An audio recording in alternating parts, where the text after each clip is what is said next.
teile ja pärast siis võtaksime väikse debati, nii palju kui aega jääb, et siis kui selle esitluse teema ongi see, et võib-olla nagu avab mind ennast ja minu mõtteid. Selle töö pealkiri või mõtete pealkiri on esimene plokk või esimene mõte, et kas töö teeb meid õnnelikuks. Hoolimata sellest, et meil on olnud pea 30 aastat aega ehitada uut lähenemist töömaailmas, on see praktikas väga visav juurduma.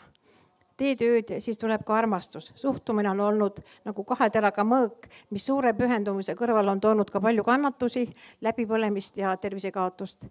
Väga palju inimesi kannatab töö tõttu, olgu põhjuseks see, et me ei tunne enda oma erialal hästi, meie väärtused erinevad tööandja omadest, oleme alamakstud või alatunnustatud. Aga inimene pole loodud kannatama. Erinevate religioossetest maailmavaadetest lähtudes on meil kõigil õigus kannatuste vabale õnnelikule elule. Isegi siis, kui me juhinduks ühestki religioossest maailmavaatest, elame hingerahu ja rahuldust pakkuva eluootuses. Põlvkond, kes täna on astumas tööturule, nende ootused on suures vastuolust eelmiste põlvkondade arusaamadega tööst ja tööelust. Tänane tööotsija saab esmaseks tingimuseks õigust õnnelikule karjäärile. No noored on nii või? Eesti kultuuriruumis on liiga kaua valitsenud suhtumine, et töö on tõsine asi, mis ei peagi alati meeldima. Ja kui me vaatame vanasõnu, kes kannatab, see kaua elab, peaasi, et leib lauale tuleb ja saaksime oma igapäevased kohustused kaetud. Uutmoodi töökultuur.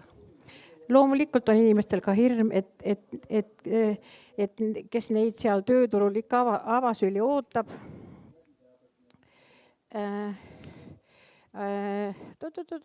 Avasüli ootab, kui nad ei soovi enam tööd teha, mida nad täna siin on teinud. Dogmad nagu ümberõpe võtab omajagu aega, isegi elukestva õppeajastul, laenud aga vajavad maksmist ja elatist teenimist ka sel ajal. Ükskõik, mis poleks pragmaatilised põhjused mitterahuldava töö või tööandja väljakannatamiseks, on nüüdseks mitmete teadusuuringute toel selle selge varjukülg. Esialgsest frustratsioonist saab peagi stress, mis võib viia depressioonini, mõjuda halvasti füüsile tervisele ja panna lisaks meile endile kannatama ka meie lähedased. Eestis ei ole tehtud mastaapseid uuringuid mitterahuldava töö halvast mõjust inimeste tervisele, kuid meie naaberriikide näitel on muretsemiseks põhjust. Eelmise sajandi majandusloo nõiaring, kus alates söö kaevandamisest on loodetud, et nüüd tuleb rikkus ja õndsust, mis päästab meist orjusest, ei toonud seda õnne. Ei toonud ka tööstusrevolutsioon ega tänane infoajastu. Igal revolutsioonilisel ideel on oma varjuküljed ja mis peamine, kohe tekivad uued sihid, nõudmised ja kohustused, mille järele küünitada, mis kokkuvõttes lahustavad ära selle, kes me tegelikult oleme. Mida rohkem tavame end kriitiliselt mõtetelt enda, teiste ja ühiskonna aadressil, seda selgem on, et me oleme jäänud iseennast unarusse. Öeldakse, et inimene hakkab verisema siis, kui teda pole ära kuulatud.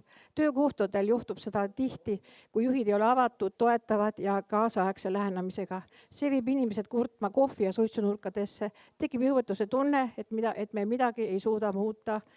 Paratu algab ikkagi kõik meist endast. Kui kipume virisema, kritiseerima, järelikult pole me ennast kuulanud. Kui meil pole vajadusi ja väärtusi, mida me ise tõsiselt võtame, olemegi rahulolematud. Kui oma väärtused, ootused ja vajadused on selgeks mõeldud, siis tuleb sellest ka ümbritsetavale teada anda ja sealt tekib võimalus muutusteks. Igal inimesel on võime igal hetkel muutuda. Kui me võta muutuste teekonda ette, on oht sattuda kaeblemisel autopiloodile, mille äärmuslikku vormi tuntakse kõrge moonisündroomina, Joel-Popi sündroom, mis avaldub solvangutes, rünnakutes teiste inimeste loomupäraste annete ja väärtuste aadressil. Kui selline suhtumine hakkab valitsema töökeskkonnas, demoraliseerib see ka neid, kes üldjuhul oma tööd naudivad. Teadlased räägivad X, Y ja Z generatsiooni erinevustest. Uued generatsioonid on põlvkonnad, kes ei soovi sõna otseses mõttes enam tööl käia, vaid soovivad teha põnevaid asju. On nii või? Neil on ootus avatud ja hierarhia vabale töökultuurile, kus nad saavad kaasa rääkida. Nad tahavad vahetut tagasisidet. näiteks nagu arvutimängudes, kus nad saavad kaasa rääkida, kus nad saavad ohtralt tunnustust. Nad pelgavad jäiku süsteeme, struktuure ja ei usalda direktoreid. Jäikadele stagneerinud töökeskkondadele, mida kahjuks leidub rohkesti veel riigisektoris, hariduses ja ka suurel osas tootmises, kus on palju reegleid ja kus ei olda muutustele altid. Eelistavad noored pigem maailmas ringi vaadata. Nad hääletavad jalgadega ja lahkuvad kodumaalt. Kõige uuem karjääriparadigma ütleb, et inimesed soovivad teha piirideta karjääri, valida endale tööandjad, kes aitaksid neil nende unistusi ellu viia, mitte vastupidi. Ja see pole ainult noorte ootus, seda vajavad kõik. Praegu eksisteerib Eestis veel selge lõhe selle vahel, mida soovivad inimesed töökohtadelt ja mida tööandjad on valmis pakkuma. Kurb fakt on seegi, et kui see piisavalt kiiresti ei muutu, jookseb Eesti noortest tühjaks. Üks maailma hinnatumaid tööandjaid, Mindvalley, küsib konkursil kõikides etappidest oma kandidaatidelt, kuidas see töö ja organisatsioon aitab sinu unistusi ellu viia. Kohe lõpetan. Tegelikult soovivad kõik, et nende tööandjad neil seda küsiksid. Vastupidiselt sellele kohtab rohkem olukorda, kus tööandjal on soov inimestest välja pigistada kõik ja rohkemgi veel. Et inimesed töötaksid organisatsioonide heaks, teeniksid neid selle asemel, et inimesi oma kallimaid vara teenida. Kui te peaks homme valima uut töökohta, kus teid palutakse hinnata, kui te olete kõikide väärtustega rahul oma töökohal skaalal 1-10, mis te siis vastaks? Ja kui te paneks enda jaoks olulistele väärtustele punktideks alla 5, siis olete suures läbipõlemisohus.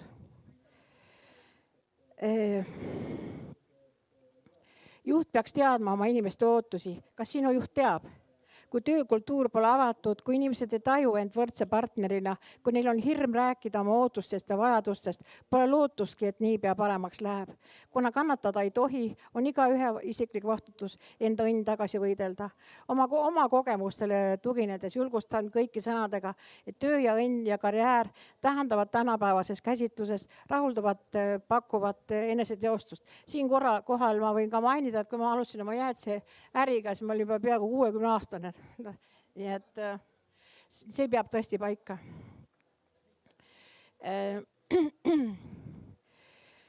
See tähendab, et inimesed peaksid olema oma tööeluga rahul ning eneseteostus on suurem tervik kui lihtsalt pelgalt töö. See on tasakaalus elu tervikuna, kus on õiges suhtes töö, hobid, õpingud ja vaba aeg ja lähedased suhted.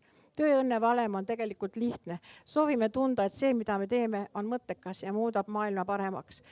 Lisaks soovime endast jätta püsiva jälje ja olla töökohal ja tunnustatud nende inimestena, kes me oleme.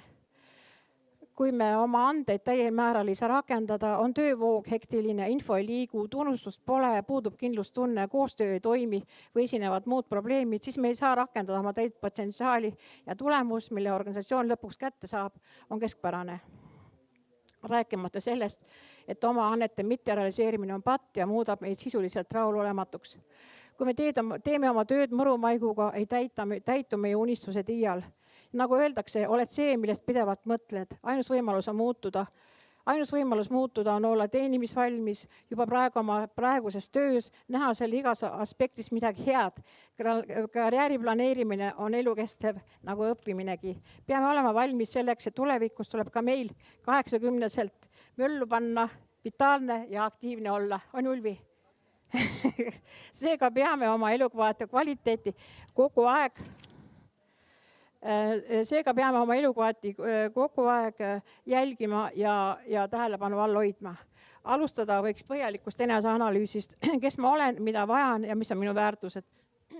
Edasi tuleks unistada julgelt, isegi vinti üle keerates ja siis püüda näha võimalusi muutusteks, leida sillad, mis aitaksid meid unistuste poole. Ja soovitan end sel teekonnal mitte üksi jätta, vaid leida inspireerivaid teekaaslasi, leida endale meistrid, mentorid, keda jälgida, ümbritseda end innustavate ja panevate inimestega, nautida igat sammu teekollal, sest kunagi pole hilja alustada.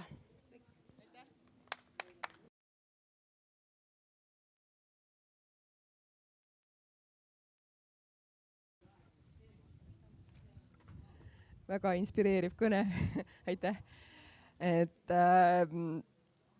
tegelikult mulle juba tundub, Silvia, et sa väga suures osas võtsid kokku selle, mida mina näiteks tööelu osas mõtlen. Et enda nagu vajadused, väärtused tuleb endale kõigepealt selgeks teha ja tegelikult mõelda ka selles mõttes, et kui sa ei leia endale seda tööandjat, siis hakka ise enda tööandjaks. Et raja ise oma teed, et tänapäeval on selleks nagu suurepärased võimalused kõik olemas ja mina ise olen olnud, ma olen sariettevõtja, mul on erinevaid ettevõtteid olnud ja praegu nagu vabaühendustega tegutsemas, et selles mõttes selle väljundit võib vabalt iga 5 aasta tagant muuta, kui selline soov peaks olema. Et kui üks tee saab otsa, siis teine saab alata. Vot nii et ma annan siin sõna kellelegi järgmisele, kes võib-olla tahaks ka kommenteerida midagi. Sa äkki, Silvia, küsi mõni küsimus ja oskame siis vastata. Heiki, hea palun.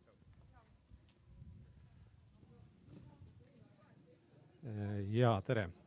Et teema väga sükene põnev ja oluline ja ilmselt saaks sellest rääkida 3-päevase konverentsi raames ka.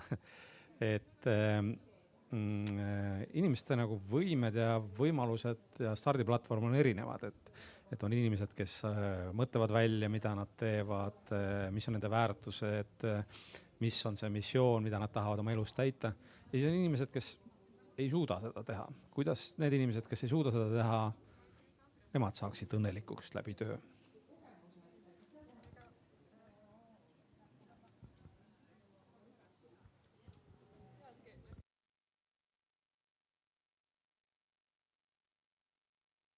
Ja kuuleb, nüüd on kuuleb. Et ongi ju erinevad generatsioonid, et kui seesama, millega ma alustasin, et see Tammsaare ütlus, mis asja, see mulle läheb meelest ära, et tee tööd ja anna vaeva, et siis tuleb ka armastus. See oli ju selline, mille järgi elas ka minu põlvkond ja mille järgi mind kasvatati üles. Aga noored põlvkonnad, kes on täna need uued generatsioonid, nende peamine väljakutse või nagu lootus ja ootus tuleb nii praeguse elu suhtes, tööelu suhtes ja tuleviku suhtes on ka, et nad kindlasti selle sama dogma aeg on läbi nende jaoks ka, et nemad kavatsevad kindlasti valida tööd, mitte õnne ja rahulolu ja sellepärast, et nagu inspireerida iseennast ja ka, et tööandja oleks ka vastav, kes nagu seesama Mindvalley võrdlus, et nad valivad kandidaate selle järgi, kes võtavad neid kui inspireerivad tööandjat. See ongi see põlvkondade vahe nagu praegu, ma arvan, aga kui see vastus sobis sulle. Ma tahtsin tegelikult, mul on selline nagu noored istuvad siin 3 tükki, mul on tegelikult ettevalmistatud küsimused ka, et võib-olla, et me saame siin natukene sisulisemaks minna, mis puudutavad Viljandi linna. Vabandust, ma korraks veel võib-olla teie mõttele lisaks, et kuidas siis nagu võib-olla õnnelikumaks teha ka neid inimesi, kellel ei ole seda võimet nagu ise seda lahendust leida. Et ma arvan, et siin üks võti on tegelikult tõesti tööandjas endas ja selles, et tal on nagu süsteemid korras. Süsteemid, et mis on meie nagu tööprotsessi, et kuidas me asju teeme. Et need võivad olla väga lihtsad, isegi tavaline liinitööline, ega temal ei ole ka see, et ta on ainult masin. Et tegelikult me saame nagu mõelda ka selles kontekstis, et kuidas sinu töökeskkonda optimeerida ja mõnusamaks teha.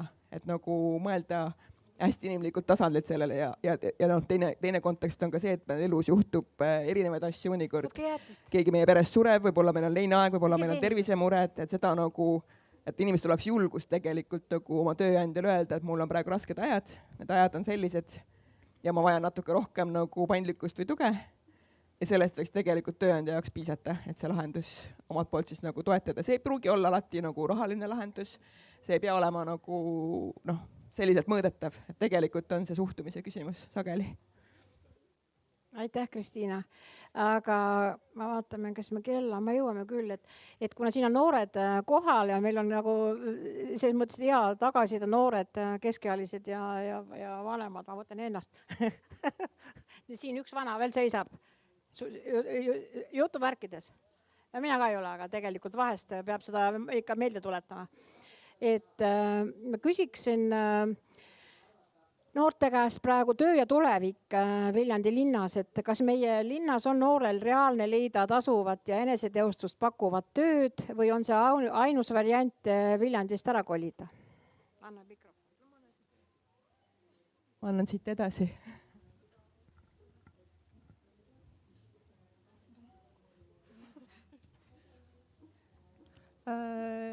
Tere, ma olen Kerli ja mina isiklikult ütleks, et kuna Viljandis, kuna ma käin praegu ülikoolis, siis ma pidin kolima Tartusse lihtsalt sellepärast, et Viljandis ei ole just seda eriala, mida ma õppida tahaks.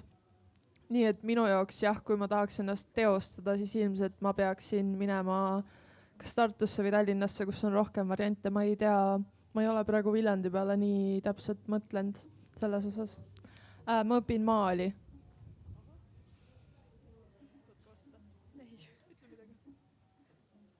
No mina pigem jääks Viljandisse, Kultuuriakadeemia kutsub mind, nii et ma arvan, et seal mina leian endale sobiv eriala. Väga hea, aga nüüd ma küsin edasi, et kas Viljandi pakub teile piisavalt tulevikutööd, ehk siis kui see sinu ülikool on lõpetatud ja sinu tulevik ka, et kas sa tunned, et pärast kooli lõpetamist on karjääri tegemiseks ainus tee istuda Viljandi rongi peale ja ära sõita ikkagi sellegipoolest või kuidas see tundub teile? No kuna mina tahaks õppida noorsootööd, siis ma arvan, et on kindlasti võimalusi ka Viljandisse jääda. Ikkagi jah. Väga hea. Aga sina? No ma ütleks, et kunstnikuna ma arvan, et see töö ise on lihtsalt selline, et ma pean olema mitmes kohas korraga, et ma ei välistaks Viljandit, et ma arvan, et Viljandis on ka mingi osa sellest, aga lihtsalt, et see ei jääks ainult Viljandi põhiseks. Ma tahaks öelda, et kui noored on siit pärit, et siis nad võiksid vabalt vahepeal maailma nagu avastamas käia ja vahest võtta võib-olla päris pika sellise pausi, selleks, et aru saada, et kui sa tagasi tuled, et see on nagu ikkagi nagu tore koht, on ju? Ma ütleks ka seda, et kui noortel on võimalus kogukonda panustada, siis on suurem tõenäosus, et nad pärast ka tulevad tagasi nii-öelda. Kui noori kaasatakse, siis neil on see tunne, et tahavad pärast tagasi tulla. Kristiina, kas sa tahad midagi kommenteerida? Väga hea, ja. Nii tore. Aga võtame siis järgmise punkti, mis ma siia olen üles märkinud, et võtame eakate turvatunne ja linnaruum, et kas meie linnad ongi, kes siin eakad on veel peale minu, sealt taga seisavad veel paar daami, kui nüüd selle sama publikuga, mis meil on, peame kuidagi seda jagama, seda diskussiooni, et võib-olla siis mõni ikka ka võtab veel sõna, et eakate ruum ja turvatunne ja linnaruum, et kas meie linnatänavad, ühistransport ja teenused on disainitud nii, et ka eakas inimene tunneb ennast iseseisva ja turvalisena või soosib linnapilt pigem nooremaid ja kiiremaid?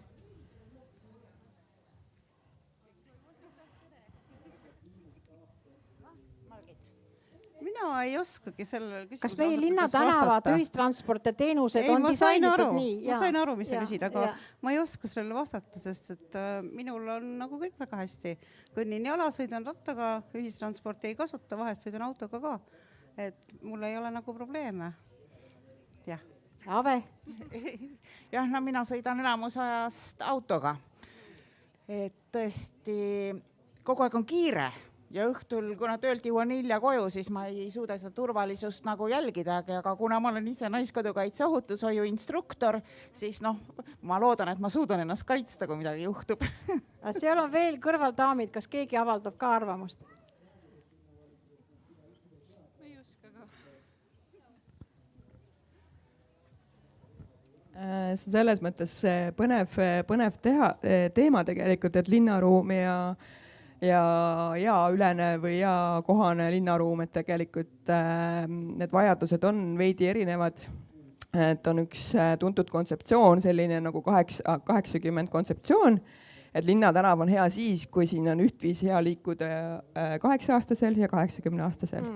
Et see on hästi lihtne paradigma, et kui nende jaoks on liikumistrajektoorid nagu mugavad ja lihtsad, ja turvalised, siis on kõigil ka hea olla. Ja mida selle kontseptsiooni all siis nagu tegelikult mõeldakse, on see, et kui sa oled eakam inimene, tahad jalgsi liikuda, siis sul tegelikult on vaja sagedamini tõenäoliselt puhkepausi. Et sa ei saa võtta endale mõnda teekond ette, kui sa tead, et seal ei ole tegelikult momenti puhata. Et mõnikord see võibki jääda päriselt nagu takistuseks kodust välja tulemisel. Ja talvise puhul ka, eks ju, Eesti kliimas on täiesti tavaline see, et meil on tänavad libedad ja ma ise tean oma majast paari eakat, kes tegelikult talvel jooksul majast väljas ei käi, sel lihtsal põhjusel, et nad kardavad murda oma kondid. Et see ongi nagu üks näide sellest, et tegelikult meil päris paljudel juhtudel ei ole nagu küsimus selles, et me peame autoga saama kuhugi ligi, et me pole autot kuhugi parkida, vaid mõnikord on küsimus selles, et me ei julge minna jala. Et probleem on kuskil mujal, eks ju. Ja ma ise ka talvel nagu olen seda isegi teinud, et ma olen ka autoga läinud mingitesse kohtadesse, eks ju, samal põhjusel. Ja laste liikumisruumi puhul ka, et mina olen veel sellest põlvkonnast, kus mina 8-9 aastat käisin ikkagi ise bussiga koolis Tallinnas, et ema õpetas mind juba 1. klassis selges, kuidas käib. Ja ütles, et kui peatuse maha magad, lähed üle tee, võtad tagasi sõidu või siis teed terve tiiru. Et väga lihtne reegel oli. Aga ma ütlen, tänapäeval nagu vanemad tõesti kardavad võib-olla ka oma lapsi liikuma lasta üksinda, et palju autosid adumata, et tegelikult me ise seda liiklust lapsevanematena korraldamegi. Ja aitäh sulle, Kristiina.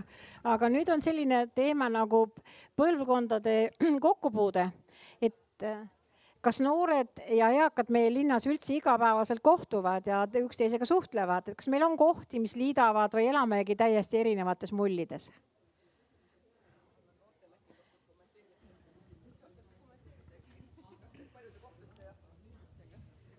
Kuna meie oleme Viljandi valla noortevolikogust, siis ma oskan tuua siukse näite, et näiteks meil on iga aasta siis vallavolikoguga lastekaitsepäeval siuke väljakutse ja eelmine aasta kaasasime ka väärikate kogu, kus oligi eakamad ja toimus siuke maitsete lahing ehk kokkamisvõistlus. Ja seal oli väga äge nagu näha, kuidas noored ja vanemad ka suhtlevad omavahel. Aga igapäevas ma ütleks, et ei kohtu nii väga. Ma tahaks lisada siia, et tegelikult neid kohti on. Mina näiteks käin raamatuklubis. Seal on vanu ja on noori ja ei ole kunagi tekkinud küsimust, et kes on vana, kes on noor. Eiki soovis ka paar sõna.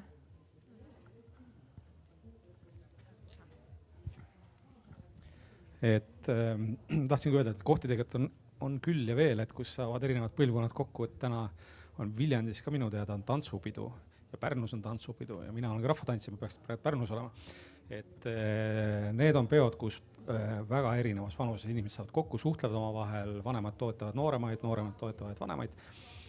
Samamoodi nagu raamatuklubi ja siis ma olen ka tudengikorporatsiooni liige vilistlasena, et ka seal on tegelikult ju on 20-aastased noored ja siis on 80-aastased mehed ja siis on 40-aastased mehed, kes jagavad oma vahel oma elu mingeid nüansse, trennid ja nii edasi, et iseasi muidugi on, et kas nagu tänavapildis juletakse suhelda oma vahel, et noored suhtlevad tänavapildis noortega ja vanad vanadega, et seda võib-olla nagu on vähem, aga need mitteformaalsed grupid, organisatsioonid, et seal on seda suhtlemist kõvasti.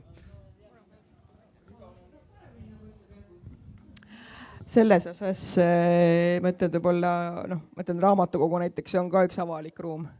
Et kus tegelikult meile Viljandi linna raamatukogu on väga tubli, et seal on väga omamoodi nagu kogukonnakeskusena toimib.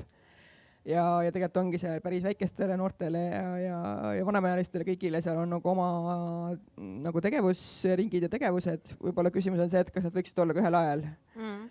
Ja teine asi on nagu see, et mis võib-olla meil Eestis on natukene puudu ja mida võib-olla vajakski nagu arendamist on see, et me peame harjuma inimeste, me ei loo enam parke või kohti vaba aja veetmise võimalusi õues niimoodi, et see on nagu mingile seltskonnale orienteeritud. Et me ei loo lasteparki, vaid me loome kogukonnaparki, kus on nagu eaülene, et ka minul, kes ma ei ole lapsega või ma ei ole laps, on seal midagi teha. Ehk võtame näiteks Viljandis lastepargi, eks ju, et meil on seal pumptrack, et meil käivad noored lapsed seal, lapsevanemad ka, aga lapsevanematel ei ole seal midagi teha. tegelikult lapsevanematel ei ole seal midagi teha. Et kui seal oleks näiteks kohvi joomise võimalus, ajalehe lugemise võimalus, veel mingisugune tegevus, siis see koht seal hakkas käima üks teistsugune seltskond veel, eks ju. Et see on nagu, see on lihtne asi, mida teha. Ja sama, eks ju, Rubiiniplatsi ja kõikide muude kohtade puhul on tegelikult see kandev idee on ikkagi see, et pakkuda sellist nagu koosolemiskohta, kus sa ei pea midagi tarbima, aga sa võid seda teha. Et sul ei ole seda kohustust, et see on tarbimisvaba ruum, saad sinna tulla, võid oma pikniku pidada ja seal on erinevas generatsioonis inimesi, nad kasutavad seda ruumi võib-olla päeval erineval ajal ja see on ka okei. Ja mõnikord need ajad ka nagu kattuvad ja see on ka okei. Et selles mõttes on hästi. Ja võib-olla viimase mõttena on see, et ma näen, et Viljandis on väga palju hakanud toimuma sellised kogukonnapäevi või kogukonnasündmusi, et koolide juures tehakse, erinevates kohtades tehakse, et need ongi need kokkupuutepunktid, et seal me tegelikult õpime üksteist tundma ja üksteist aktsepteerima ja koos toimetama. Et see võib-olla, mul on selles mõttes selle üle õudselt hea meel, et need on nagu mitmes kohas ja palju aktiivseid inimesi on erinevates gruppides, et see, ma arvan, on ainult hea. Väga hea, aitäh, Kristiina. Nii, võtame järgmise punkti, mis on võib-olla natukene poliitiline, aga seda toome ka ikkagi pildile, kuna see on tähtis teema meie kõigi jaoks. Et siin on nüüd selline küsimus, et noored võib-olla ka, et olemegi siin nagu üks Viljandimaa ja Viljandi linn ja vald ja Viljandi on ju maakonnakeskus. Selline küsimus, kui te saaksite ühe asja, kas siis linna või valla eelarves ringi tõsta, kas te siis suunaksite selle noorte vaba ja tegevustesse või pigem eakate sotsiaalsüsteemi või hoolekandesse? Nii et anname noortele sõna kõigepealt.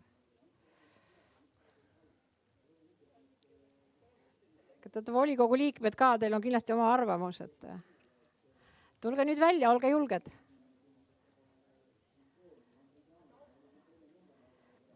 Kas siis nagu versus noorte vaba aja tegevused või eakate sotsiaalsüsteemi ja hoolekanne?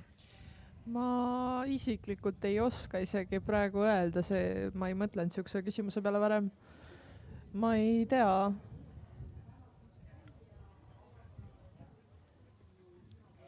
Mina mõtlen, et see võiks samamoodi ühine olla, sest meie noored ja lapsed vajavad neid vanaemasid, vanaisasid ja nende õpetusse mingisugused huviringid, tehnikaringid, need samad ettelugemised, et ma arvan, et kuidagi seda võiks ühendada. Ja aitäh. Kas keegi tahab veel sõna sekka?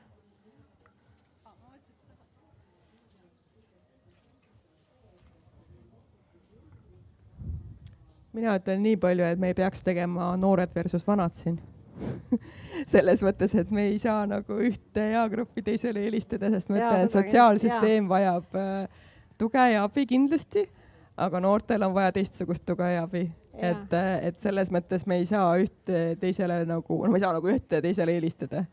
Et siin ongi see keerukus nagu koht, et võib-olla mida võib-olla nagu laiemalt veel korra mõelda, on see, et meil on näiteks ma ütlen sotsiaalsüsteemis ka, et meil jäävad inimesed koduseks või käi väljas enam või nad vajavad seda hoolt ja abi. Et tegelikult võib-olla peaks nagu ressurssi suunama natuke selle peale, et miks nad ei käi kodust väljas või mis neid takistab olemast aktiivne või tulemast välja. Ja mõtlema, et kuidas me saame kodu lähedale selle võimalust tekitada, et nad ikkagi tuleks. Et nad tuleks, et nad jääks nagu isolatsiooni, et sest üksindus on Eestis, ma ütleks, et pandeemia juba pikemat aega. See on väga hull, nii noorte, vanade kui keskealiste seas. Ja seda ühisruumi loomist ja võimalust peab nagu juurde tekitama. Ja noorte puhul täpselt samamoodi, et me tundub, et need on mobiilsed ja vabad ja terved ja kõik on kena. Aga tegelikult see nii ei ole. Et noortel on mobiilsusega väga suuri nagu raskusi, et neil kas on ühistranspordiga liikumine, et kuidas me suudame noorte mobiilsust suurendada, et nad oleks rohkem iseseisvad. Vabalt lingi liikuma ja tegema tegevusi, otsima endale seda seltskonda ja kohti, kus käia ja olla. Sest et ma ütlen, eriti võib see puuduta ka nagu noori, kes võib-olla ei ela linnas keskel või elavad natuke linnast väljas või veel hullem kaugemal, eks ju, et nende isolatsioon võib olla päris suur. Et nad ei saa tegelikult tegelikult oma eakaaslaste juurde või ka teiste inimeste juurde, et sel hetkel, kui neil tegelikult see vajadus ja võimalus peaks olemas olema. Et see on üks asi, mille peale mõelda, et see on noorte mobiilsuse nagu soodustamist, et neil oleks lihtsam ringi liikuda iseseisvalt, ise toimetada. Ja Kristina, aitäh sulle. Aitäh, aga nüüd vaatame, saame veel paar teemat läbi võtta. Nüüd on järgmine teema, mis meil on siin debatiteema ka raha ja kinnisvara Viljandis, et Viljandi korterite ja majade hinnad on viimastel aastatel teinud korraliku hüppe, mis tekitab põlvkondade vahel tugeva varandusliku lõhe. Et noortele ongi siin küsimus, et kas Viljandis on üldse võimalik ilma päranduseta või vanemate toetuseta osta oma korterit, näiteks Männimäele või kesklinna, või on noored sunnitud jääma igavesti üürnikeks, et kuidas teile tundub, noored? Kas teil on selle kohta midagi?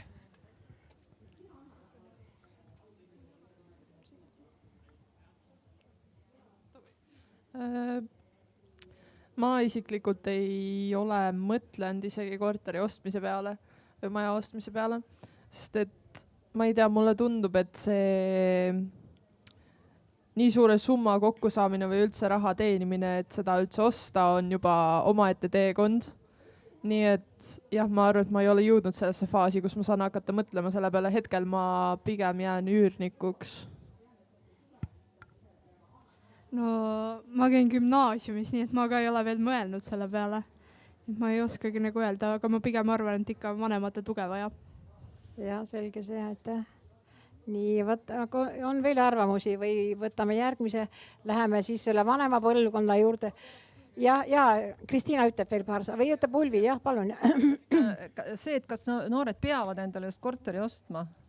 Tänapäeval mulle tundub, et neil on palju midagi muud ka selle rahaga teha. On ju? Milleks? Me oleme kuidagi läinud nagu seda teed, et igal ühel peab olema mingi kinnisvara. Kui sa oled kinnisvara soetanud, siis sa oled selle ori põhimõtteliselt. Tänapäeva maailm lahti ja ma arvan, et väga vabalt võivad noored elada ja teha midagi muud. Andri, võta jäätist, Andri. Mine võta ise teenindus, mine, võta sõber kaasa. Mine võta jäätist, palun. Aga pane see kaan peale, vaat see suleb üles muidu, ole hea. Et ühesõnaga võib-olla noorte mõttes, et siin võib-olla tasub mõelda, et see noor, mõtlen kas või Euroopa Liidu mõistes on kuni 30 aastane, eks ju. Ja selles mõttes noortele kodu soetamine või isegi rentimine on tegelikult väga hull teema üle Euroopa, Eestis samamoodi. Eriti kui sa ei ole pealinnas või mingis muus kohas, et sulle ei anta lihtsalt laenu. See lihtne põhjus on, et sulle isegi ei anta laenu. Et sul ei ole tagatisi ja mõtlen isegi minu generatsioonil, mina olen 40+, eks ju. Et kui minul ei oleks olnud minu isa, siis mina oleks samasugune. Mul ei oleks keegi mitte kunagi laenu. Et selles mõttes see teema on väga tõsine, kuidas noorte peredele üldse võimaldada sellist nagu elupinna nagu soetamise või ka rentimise võimalust. Et näiteks Saksamaal on eks ju valdav, julgelt 80% kogu kodude turust on tegelikult renditurg, hästi toimiv renditurg, aga sinna on ka riik sekkunud. Et meil on ikka see püha usk, et vaba turumajandus reguleerib ennast ise ja turg paneb kõik paika, tegelikult ju ei pane. Ja, nii ta on, jah. Kas soovib keegi veel lisada, kommenteerida või võtame järgmise Aikikene, ja palun.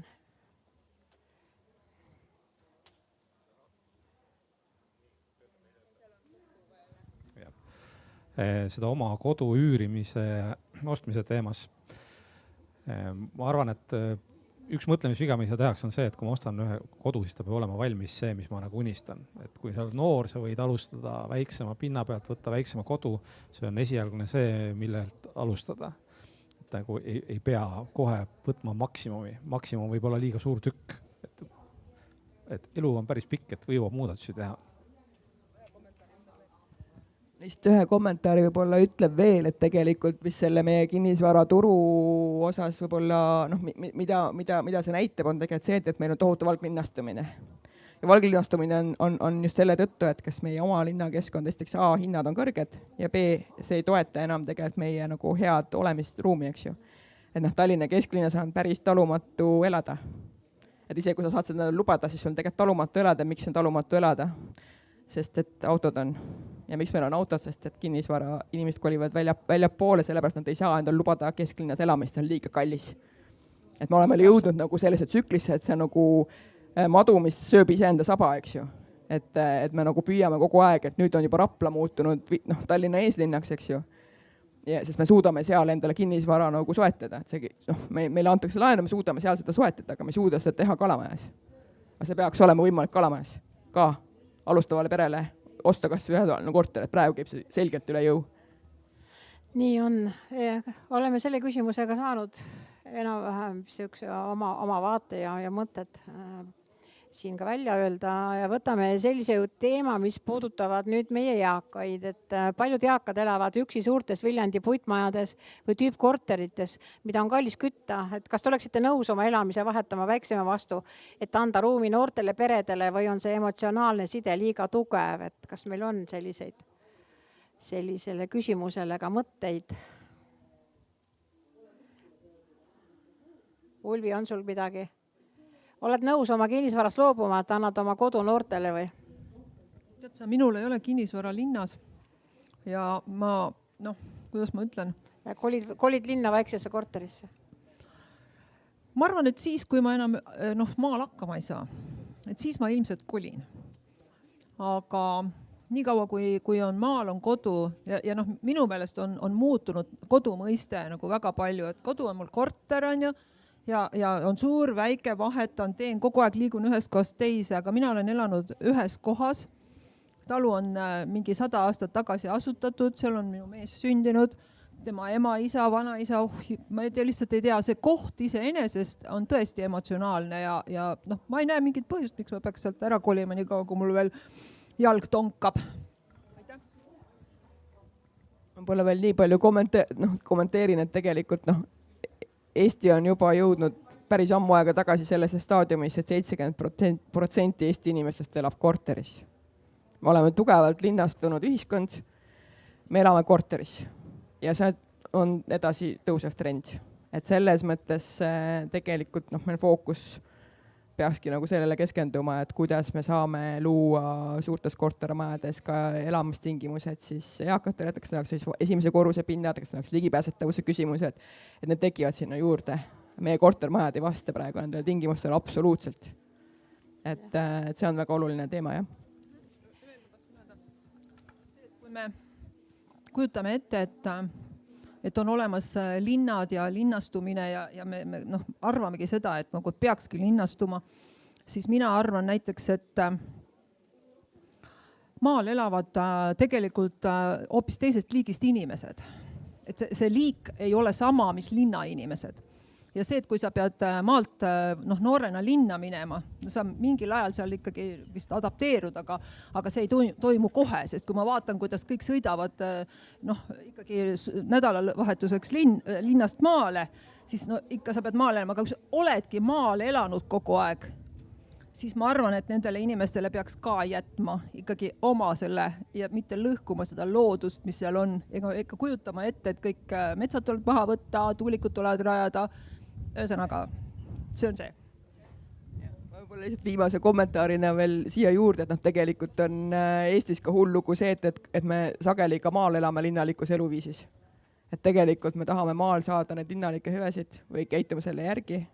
Et me ei ela tegelikult sageli maal enam maaelu.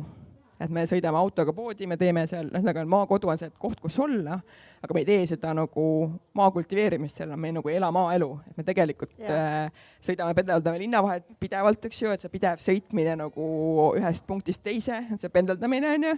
Ega see, et me toit tuleb ka, ostab supermarketist on ju kaasa sinna, et me ei kasvata seda enam ise, et seda on nagu järjest vähem. Ja seda enam ma tunnen, et tegelikult õnneks Kagu-Eestist nüüd on väga haritud ja tublid noored inimesed veavad väikseid kogukondi eest Karula kandis, kes seisavad nüüd selle eest, et palun tehke meile investeerimisvõimekust lihtsamaks, sest me oleme siin, me tahame seda päris maaelu nagu edasi elada, et me oleme agronoomid, me oleme kõrgharitud agronoomid, me teeme seda korraliku maaelu nagu vaja, toidujulgeolekut on ju.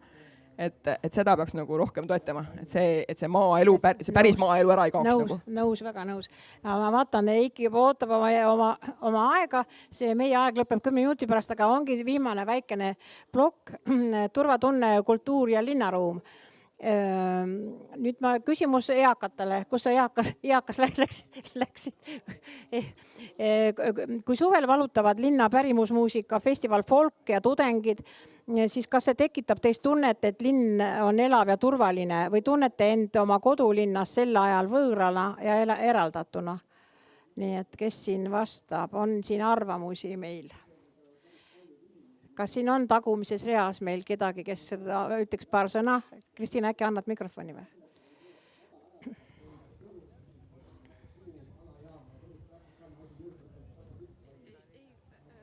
Väga ei puuduta, kuna ei ole päris linna inimene, aga minu meelest on tore, kui ikka folgi ajal tuleb siia rahvast juurde ja kui linna inimestel on see võimalus pakkuda majutust sellel ajal ja minna võib-olla ise ära, kui neid see ei köida, no miks mitte, et see on valikud ja valikuid peab olema.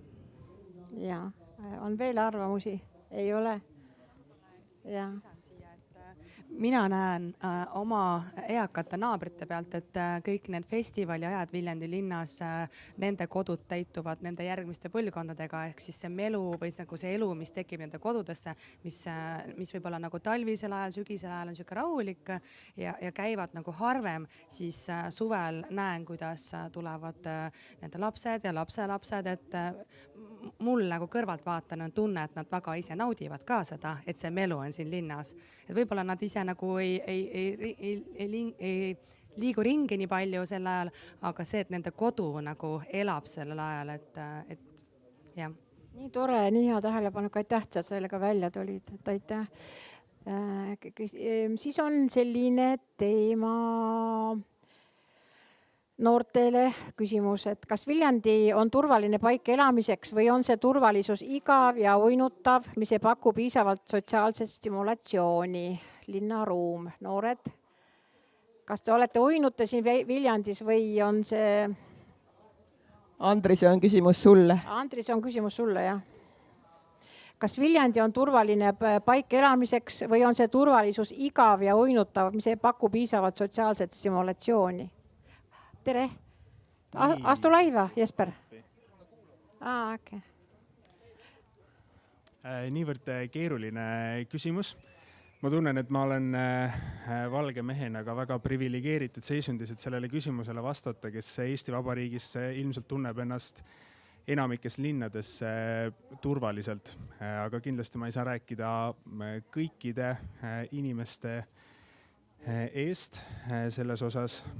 Ma arvan, et Viljandi eelis on see, et see on väike ja seda väiksust võiks siis maksimaalselt ära kasutada, et luua dialoogi erinevate sihtgruppide vahel ja kes siis saavad oma seisukohta loodetavasti ka turvaliselt väljendada. Ja mulle tundub, et ka see, et see sündmus sellel aastal, eelarvamusfestival, toimuda saab, on üks samm jällegi turvalisuse poole, et seda turvalisust hoida. Et ma arvan, et seda turvalisust, mis meil juba olemas on, ei saa võtta iseenesest mõistetavana ja iga aasta tuleb uuesti panustada sellesse, et õhkkond, mis meil juba Viljandi linnas on olemas, säiliks ja turvalisus kõikides sihtrühmades ka kasvaks. Et kindlasti demokraatlikud väärtused ja dialoog aitavad seda turvalisust siis kasvatada.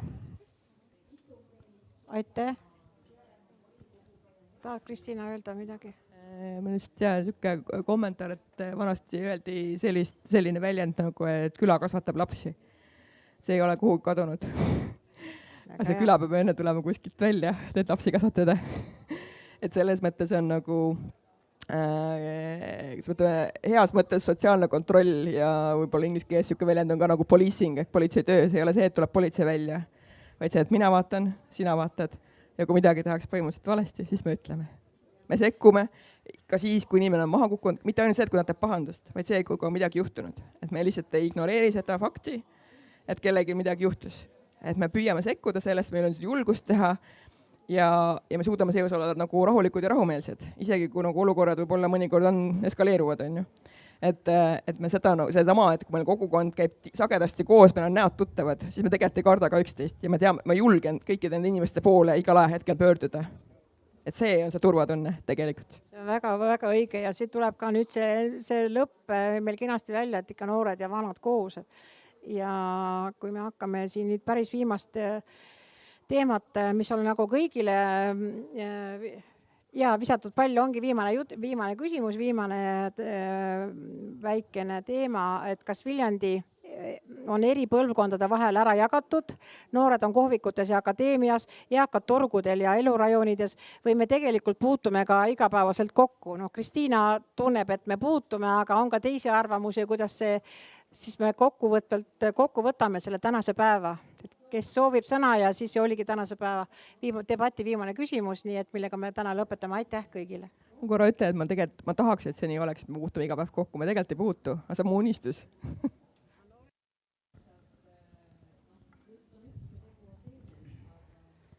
Ma ütleks ka, et võiks rohkem kokku puutuda, aga praegu ei puutu nii palju. Ja tagumises reas on veel arvamusi, kuidas? Siit sellega lõpetamegi ja iga debati lõpus selguski nagu see iva tuli siit välja, kuhu me saame edasi minna, panustada ja tegevusi arendada ka, et tegelikult me ei puutu kokku ja järelikult peaks olema kokkupuutepunkte noorte ja vanade vahel piisavalt rohkem. Ja ma arvan, et see arutelu kulus meile kõigile ära ja lõpplahendusena saime ka nagu tulevikuvaate omale, millega edasi minna. Et aitäh kõikidele!